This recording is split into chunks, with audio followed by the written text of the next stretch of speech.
Hey everybody, this is Russ from Metro Game Core. I've got another Anbernic handheld to review. When it rains, it pours. So this one is the RG35XX Pro. Now we've seen a lot of devices with the XX designator, which means they all have the same chipset. So you might be wondering why you would even consider this handheld when there are almost a dozen others out there on the market. And I'm going to make it really easy right up front. There are 3 reasons why you might want to consider this handheld. And it all really comes back to these 2 handhelds right here, which have the exact same chipset, the RG35XX Plus and the RG40XXV. Now the Plus has a 3.5-inch screen, 4:3 aspect ratio, and the 40XXV has a 4-inch display, 4:3 aspect ratio, and also a single analog stick.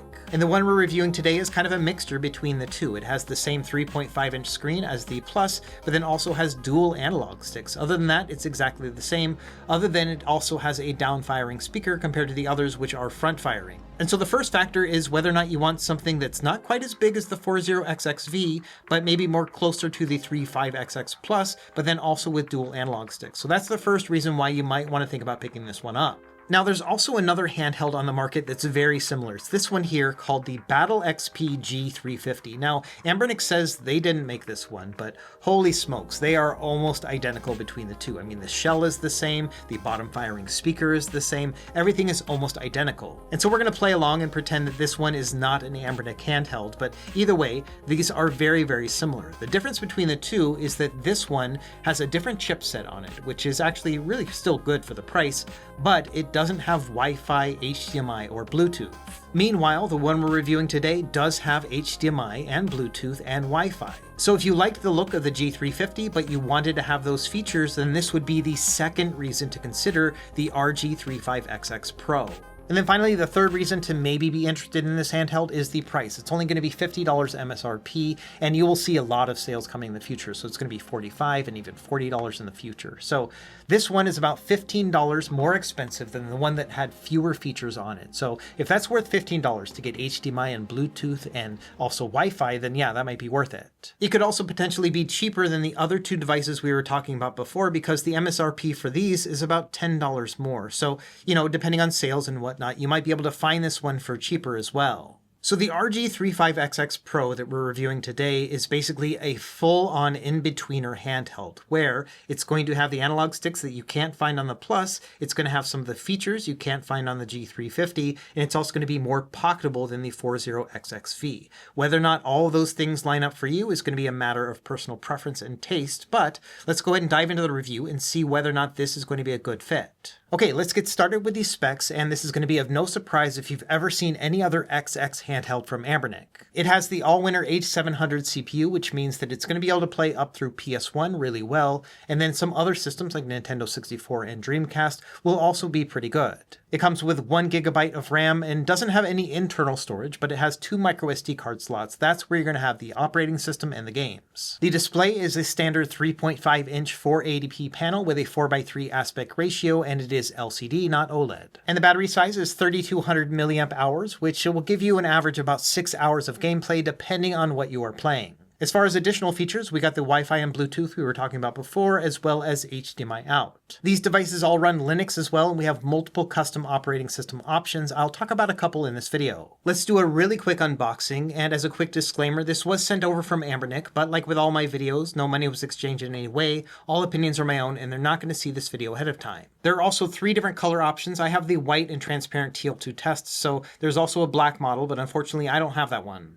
Inside the box, we'll get the device itself, as well as an instruction manual, and then also a USB-A to USB-C charging cable. Now, even though this device is very similar to other ones we've tested before, I'm just going to kind of go for it, and we're going to talk about this as if it's brand new. And honestly, when I first heard about this handheld, I was a little confused about it because I heard, RG35XX Pro, and I thought, okay, what does Pro mean? Because we already have a Plus model, that's the one without the sticks. And so does Pro mean that it's like a new chipset, it's more powerful? Well, it turns out that no, Pro does not mean more powerful in this use case, it just means that it has analog sticks. So I think that maybe the word Pro translates to like an ancient Chinese word that means analog sticks. I'm not really sure. All joking aside, this is a very familiar form factor from Anbernic. In fact, fact, let's do a quick history lesson of why this device looks like it does. And let's go back to that triad of the Plus, the Pro, and the 40XXV. These all have the same chipset, but obviously different size and different features. And at first glance, it does look a little bit weird. Like we have one with no sticks, one with a single stick, and then they went back and made one with dual sticks. So why are they so off? And it all kind of points back to Anbernic's history. So about 4 years ago, they came up with their first big vertical handheld. It was called the RG35XXV. Now, it's not the first vertical they had made, but this is the first one that made a big splash. And you can probably already see that the shell between the two is almost identical. The big difference here is this is a 3.5-inch screen, but this one is 4 inches. It just has much smaller bezels than the old one. And so when the 40XXV first came out last year, it was pretty apparent that they had used, the front shell design that they had from the 351V. Now, the one we're reviewing today, the Pro model, is actually modeled after a different vertical handheld, the RG353V. This one came out maybe 3 years ago. It's a little bit more powerful than the wooden-looking one that we had talked about earlier, but it has those dual analog sticks. So again, I think it's pretty apparent that they used a similar front shell design between these two. It's also a dead ringer for the Battle XP G350, which I think was probably the initial design here. There are a couple differences. For example, this one is rounded on the left side, whereas these two are not. Either way, that's my guess on how we actually got to these designs, is that Anbernic basically modeled them after older devices, and it probably saves them a lot of money along the way as well. Now, one of the benefits of this updated device is that we do have some improvements that they've made over the years since those first models. The biggest change here is going to be these shoulder buttons. So these ones now have an angled slope to them, and I do like the feel of these. I think it's a very comfortable handheld. The back buttons themselves don't stick out that much, which means it's pretty pocketable, but then also it's just a really nice angle to be able to rest your index fingers on, and then usually I just kind of interlace my fingers behind it like this instead. And so it is a pretty comfortable handheld to hold if you do prefer this vertical form factor. If you have nostalgia for playing like a Game Boy Color or a Game Boy, like this is going to be very familiar. And in terms of size, it is pretty similar to a Game Boy Color, both in terms of just, overall dimensions, but even the thickness is also very similar. So if you enjoy like the feel of a Game Boy Color, this is going to be very, very close. Now, between the colors of these two, I'm kind of torn about it. I like the clean look of the white one, but I also really like this look here with the transparent teal or green. It is a little bit odd that the PCB is so prominent here. You can see it behind the shell and it's white, and so you can just really easily see it. I would rather it be a little bit of a darker color. I think that would have been cool. In fact, I think a green PCB would have looked awesome. And so it does leave me with a little bit of hesitation about this model compared to the cleaner white look, but I don't know. I'm not really sure which one I'm going to prefer over the other just yet. Let's quickly go around the device and just see what we have to work with. So on the left side, we have our volume up and down. Then we have one of our 2 micro SD card slots. This generally is going to be for your operating system. And then on the right side, we have one for additional storage. The devices will generally come preloaded with a micro SD card. You can see this one is 64 gigabytes. It's going to have games on it loaded as well. On the right side, we have a power and reset button, and then up top, we have our headphone jack, HDMI, and then USB-C port for both charging and peripherals. And this is where you can see the difference between a $35 Battle XP, because this one does not have that HDMI port, so it is a little bit different here on top. And the charging setup here is going to be very similar to what we've seen previously, where if you use a USB-A to USB-C cable, it will likely charge it no problem. You can see here the light is lit up, which means that yes, it's taking the charge from a USB-A to USB-C input. Now, these Anbernic systems are not set up correctly for fast charging, so if you try to use a fast charging cable with a fast charging brick, it won't charge anything at all. You can see here the light does not light up. But one thing I recently learned is that if you have an older USB-C to USB-C cable, one that doesn't have all that fancy like 100-watt fast charging, then often it will actually work with the Anbernic devices. So you can see here, even though I am using a USB-C to USB-C input, it is actually charging. So there are some options here, and the cable does matter. Ideally, Anbernic would fix whatever fast charging issues they have that prevent it from certain cables and adapters working, but as it stands right now, you may have to be judicious about which ones you actually use with this handheld. This is the same with all the other XX devices from this company. On the bottom, we have a single mono speaker. We will test the audio for this one later. And then on the back, we've got those shoulder and trigger buttons. Now let's talk about the controls on the front, and there are no surprises here. This is a rubber membrane D-pad, which means it's kind of squishy. It feels like a Super Nintendo D-pad. It's very familiar. I've always appreciated these D-pads from Anbernic. I think they have the right amount of travel to them. They are just a very nostalgic feeling D-pad, and they're also very precise. There are two major tests I like to do with this D-pad. The first is called the contra test. What I do here is I press down on the D-pad and then I rock it left and right and see how much the character moves. And ideally, if you rock it just a little bit, the character will stay in place, but if you move it even more, then you should see some movement. And that is mostly what we're seeing here, but I did notice that this D-pad is a little bit more sensitive than I would like. Not by much, maybe like 10-15% more, but the character does move a little bit more quickly than I would like when rocking it left and right. So I'm not really confident in saying this passes the contra test, but it's also not a complete failure. Now, on the other end of the spectrum, I like to test Street Fighter 3 Third Strike. So here I'm trying to make sure that my quarter circle and half circle moves actually work as intended. And this is where that extra sensitivity with the D-pad actually pays off because it's very easy to pull off these moves. So I would say it easily passes the Street Fighter test. So long story short, it's very good for Hadoukens and Shoryukens, but not quite as good for precision platformers like Contra. Now let's talk about the face buttons. They're very similar to the D-pad. So they're rubber membrane and they have a nice bounce to them, much like the D-pad. And so, yeah, I really like the feel of these as well. Again, no surprises. This is exactly like how the other Anbernic devices are. We've also got a menu button, select and start. These are all rubber membrane as well. And then we have our two analog sticks. These are essentially Nintendo Switch Joy-Con style analog sticks. They don't have the biggest range of motion, but I think they work pretty well in a pinch. Now, one aspect that has plagued these Anbernic devices is what we call cardinal snapping. So the idea here is that the analog sticks will prefer to go in the north, south, east, and west directions, and then also into the corner. So if we move the analog stick around, you will see that there is a larger circle when it comes to those cardinal points, as opposed to moving freely like an analog stick should. When you try to make smaller circles, that's when you can really see that cardinal snapping. And so this can be pretty distracting, especially when trying to play something like Nintendo 64. So not a true analog input. Now, thankfully, a lot of the custom software options have fixed this in the software. Anbernic themselves have not in their stock operating system, but others like Newly and MooOS have. So it's not that big of a deal as long as you plan on using some of those custom software options instead.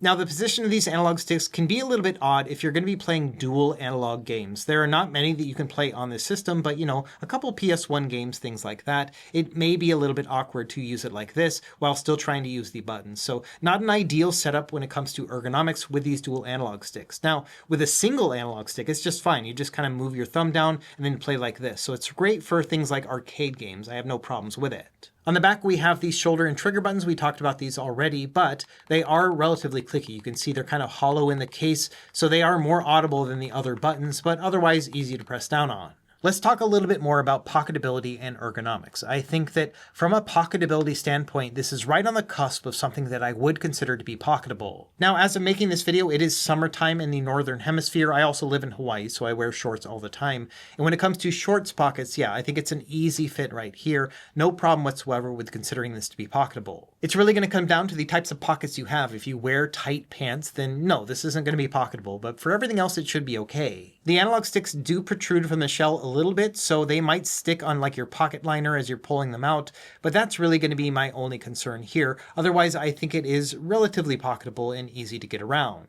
Now, in terms of ergonomics, I don't think there's a lot you can do with a vertical handheld. This is probably my least favorite form factor when it comes to long-term comfort. That's because there's just not a lot of places to put your hands. What I generally do is I put my index fingers up top and then I weave my middle fingers together and then I use my pinkies to kind of support the device. And so this is how I hold it when I'm playing. I can play like this for, a good hour and I have no problems, but it's not a long-term handheld. I would rather play on something that's horizontal or even a clamshell. Now let's talk about the display, and there are no surprises here either because it looks like it's the same display we've seen on other Anbernic handhelds. So 3.5 inches, 4:3 aspect ratio with pretty small bezels along the side. So I think it looks pretty good. As far as color balance and vibrancy, I think it's about average. So no complaints here, but definitely not going to win any awards. Again, we are talking about a $50 device, and so you have to manage your expectations accordingly. As far as brightness, I found it to be okay, but a little bit on the dim side. So here I'm running it at about 3/4 brightness, but if I go all the way to the top, you can see that it does get a little bit brighter, and it also gets quite a bit dimmer if we go down all the way to the bottom. So again, not going to win any awards. I've seen a lot dimmer and brighter screens, but I think it'll work okay. Now, I also tested it outdoors. This is late afternoon, so the sun is not super bright, but I found that I could see it pretty well, both under cover as well as in direct sunlight. So I would say that, yeah, you can probably play this one outdoors in certain conditions. And I've been messing around with these handhelds for about a week, and so I've not really seen any sort of issues with this screen. They're just kind of par for the course. Now, as far as the audio experience, it's not the worst in the world. I think it's actually a pretty decent speaker, but I don't like the fact that it's bottom firing. So as you're playing it, all the audio is going to be going this way. It's not really going to be going back up into your ears like a front firing speaker that you usually will see. Either way, I did a quick audio test, so let's have a listen right here.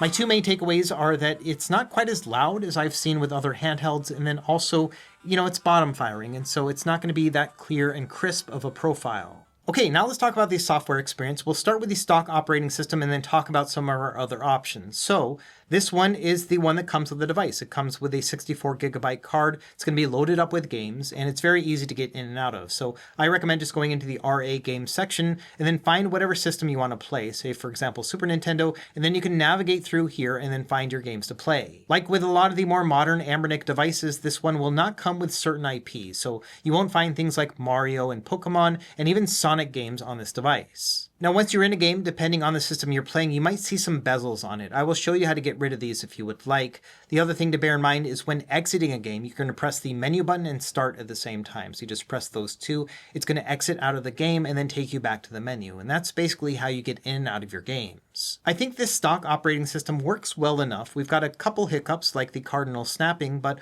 otherwise, if you're just trying to play some retro games, it's a very easy experience. Now, if you want to jump a little bit further into it, you can go to the next section, the App Center, and then from there, go down into the App section. Once you get into this menu, you can go down to the Custom System Settings. I'd recommend checking this one out. The first option I would recommend checking out is the Auto Load Game Save. So within here, you can choose whether or not to save your game when you exit, and then load it back up when you start it back up again. I always like this feature, so I like to turn it on. Another feature is the bezel functionality. This is going to show those bezels on the left and right while you're playing a game. And depending on what you want to see while you're playing a system, you may or may not want to have this on. So you can turn this one off to manual, which allows you to add your own bezels, or you can just disable them altogether. It's also worth noting within the apps menu, you have other apps within here. You can play music and videos and read ebooks. All these have been standard in the Anbernic stock software, but if you want to add these files, you can do that. You just plop them into the SD card and away you go. Now, even though this device just released, one of the great things about using the same chipset as other handhelds is that